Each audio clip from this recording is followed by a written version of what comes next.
Hi everyone, welcome back. First part we discussed about Dasratha's Yajna, how he got the payasam. ఈ భాగంలో దశరథ మహారాజు యజ్ఞం గురించి మాట్లాడుకున్నాం, ఎలా అతనికి పాయసం వచ్చింది అని. Today we are going to discuss about birth of Rama, second part. ఈరోజు రెండవ భాగం గురించి మాట్లాడుకోబోతున్నాము, రాముడు ఎలా జన్మించాడు అని. Queens shared the payasam between them.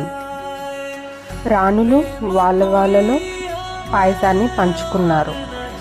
Kaushalya gave birth to Rama, Kaikeyi to Bharata and Sumitra to twins Lakshmana and Shatrughna.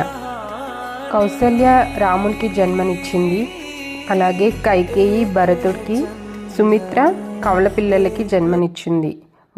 వాళ్ళే లక్ష్మణ శత్రుఘ్న.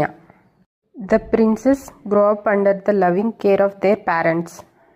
యువరాజులు అమ్మా నాన్న ప్రేమలతో పెరిగారు. Here you go, my friend. That's a good boy. He seems happy.